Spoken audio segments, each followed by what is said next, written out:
What's up, guys? It's Luke from Luke the Gathering, and thanks for coming and visiting my channel. Trying to get this channel to grow and just to sort of put my experiences in Magic on YouTube. And I'm really new to Magic. I mean, really, really new. My first set was Strixhaven, and so, as of this recording, this is sort of we're in the middle or halfway past the middle of Strixhaven's sort of life as the main Magic set. So I really only started Magic very, or not very long ago. It was just a few weeks, maybe a month, and I've been really enjoying it and just really taking a deep dive into Magic tournaments and like drafts and things like that. I drafted in Modern Horizons 2. I did a Zendikar Rising draft last week, and this week, Kaldheim. I went to a Kaldheim draft, and I've never drafted Kaldheim before. I've bought Kaldheim cards. In fact, I saw Kaldheim at the store. One of the first Magic packs I bought was Kaldheim, and so that was cool. I really enjoyed the cards, the way they looked, but I had no idea like how to play with them, what was great about them. Zero clue, and then Strixhaven came out, and then I went all into Strixhaven. So, going to Kaldheim was a bit difficult because I was very unfamiliar with these cards. Never played with the cards in my life, so it was going to be a challenge, to say the least. And I'm glad I went, because that's me. I'm just going to jump in and dive in and do my best and play the best that I can. And so in this Kaldheim sealed booster draft tournament, I went 1-2. So lost 2 games, won 1. And these are, of course, best of 3. And so I thought I did all right. I think I drafted smartly for someone of sort of my ability. The people who were drafting, they knew what they were doing. I felt like everyone has way more experience than I have, but I'm just going to keep plugging away. And I'm going to share the cards that I drafted with you guys, and you can tell me what you thought of them. It was a pretty crazy draft because we had a pod of 10. So, when we're opening up the packs, what we get back at the very end is just the very last bits of the pack. So the only, I feel like the good cards that you might get, they're all going to be gone, right at the beginning. And so the first few turns is it, and then you get, you get stuck with stuff that's just really not that great. And so we'll talk about that as we go through some of the cards, and I'll talk about the colors that I drafted in this draft, and let me know if you thought I did okay, or what I should have gotten. I thought I'd try to pick the best cards that I could, and so and a strategy that maybe I was a little bit more comfortable playing, since there are strategies in Magic that I feel like are really hard to pull off, especially for someone newer who's less familiar with the cards, like me. So that's that. I played at Davis Cards and Games in Davis, California. That's where UC Davis is. They've got a really great store there. Monday nights are discount draft nights. So this was last night, and Kaldheim was the discount draft. And then Friday they have their standard draft night, which is the current set, and that's Strixhaven. I'm really hoping to hit up the Friday night draft again, just to play a little bit more and have some more fun. I did Strixhaven last week, and I made a little recap video on my draft experience there as well. If you want to check that out, you can check it out. Just look back in the history. Anyways, let's just take a look at the cards that I drafted, and you can let me know how I did.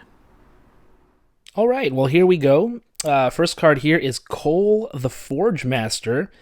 And you can get the idea right away that I was in red and white. Red and white, I feel like, is sort of your aggro deck, being aggressive. And for a newer player, doing an aggro deck, I think, is a nice way to go, just because the tactics and strategy are relatively simple. And you're not, asking for too much in terms of, knowing a lot of cards and what to do. So, hey, aggro is the way I did it. Cole the Forge Master, really cool looking card. However, really not that great in the deck. He didn't do a whole lot. I did have some equipped creatures and enchantments, but the ability never popped off where I could, put back a dead creature into my hand. And so I wish he did more for me, but he didn't do too much. So that's unfortunate for Cole. Giant Ox. I just thought this was a funny card. Oh 06. Wow, what a wall. And actually this card was just enormous for me. I'd pulled two of these. Actually, three of these. I drafted three of them. And they just stood there and they did their job. I was really hoping to get that cart to go with this card, but I didn't get it ever in my hand. And when the one time I did, it got exiled. So way to go. But hey, Giant Ox, what an amazing just blocker. If you're on the ground, these guys are really, really hard to get past. They soaked up a ton of damage, and I think they kept me in the game quite often.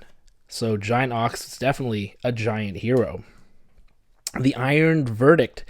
It does 5 damage to a tapped creature. That's pretty nice. This reminds me a little bit of Expel from Strixhaven, where that exiles a tapped creature. This does 5 damage, which for most creatures, that does get rid of them, but they don't get expelled. They go to the graveyard. But you can foretell for just 1 white mana, and it's instant speed, which is really nice. So Iron Verdict, I used this a few times on a few of my opponent's creatures.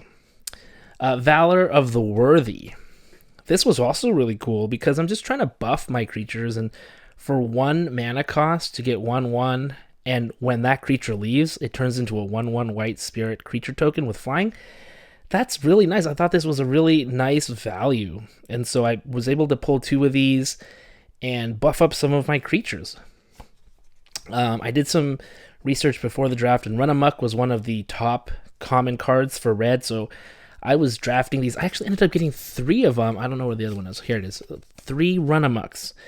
The only issue with these 3 Run Amoks is I rarely got them in my hand. I have 3 of them in the deck, but like the first 2 games, I didn't even get a single one. I did not pull a single one. And this card would have made a huge difference in some of the games that I played, and I just couldn't get it. It was sort of infuriating not being able to get Run Amok, because I was sort of basing my deck around, okay, I have a bunch of these little creatures that are attacking or flying. Using Run Amok could put that over the top, but you can't go over the top if you don't have the card. And this card gives attacking creatures +3/+3 and trample. That's a pretty good ability, and I wish I could have used it more.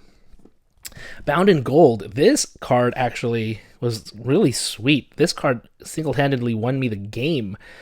Bound in Gold, I bound one of their best creatures, and then I just went to town, and they couldn't do anything about it. What a frustrating thing to have to do, to have a creature just sit out like that. So this was really a nice card.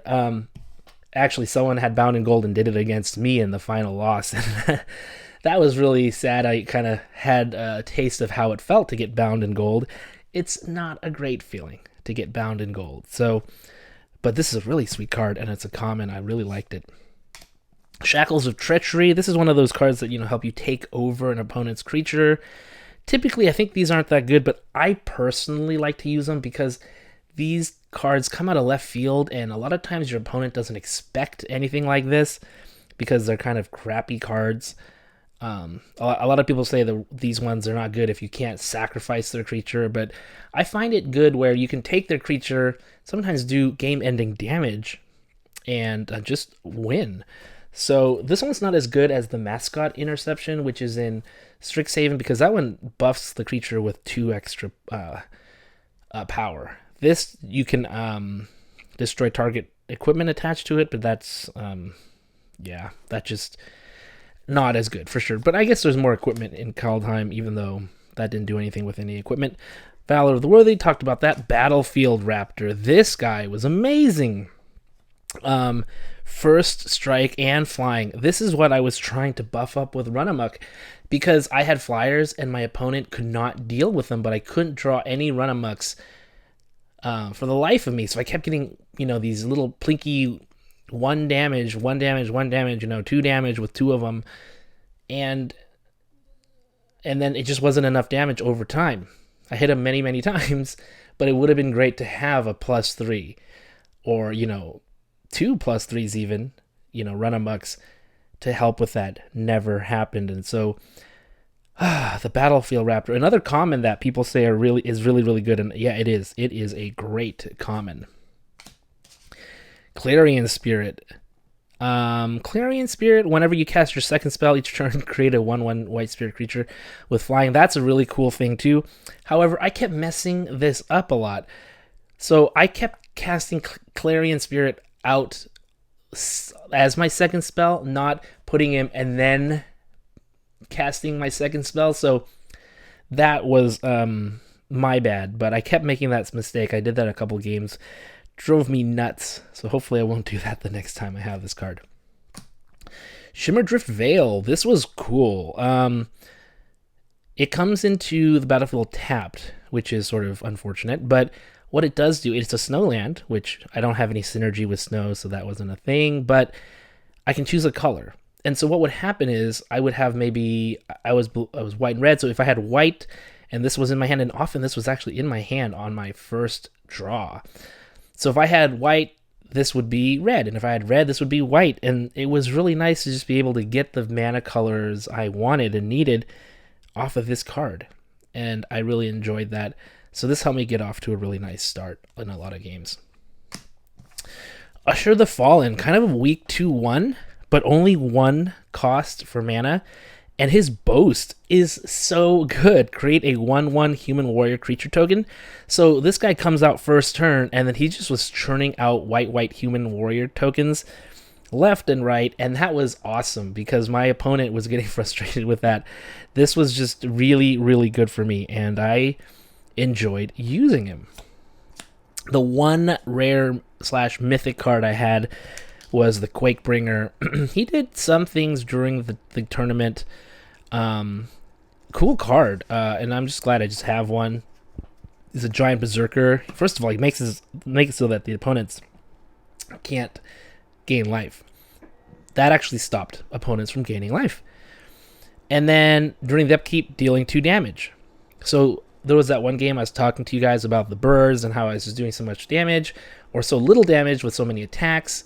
Quakebringer came in and just really doubled the damage I was using, but without, those extra power boosters, I couldn't get enough before they were able to get me, which was too bad. Colossal Plow. This is actually, like I talked about before, this is what I wanted the cows to have. I never got a chance to use it. That was sad. The Cinderheart Giant was in my deck. It actually came out a few times with this giant. Didn't do a whole lot, though. Frenzied Raider. These are just sort of the cards that were just in there. Warhorn Blast, Story Seeker, Immersturm Raider, Beskier, Shieldmate, Tormentor's Helm. That kind of just rounded out the deck, and they were just kind of there fodder for the battlefield.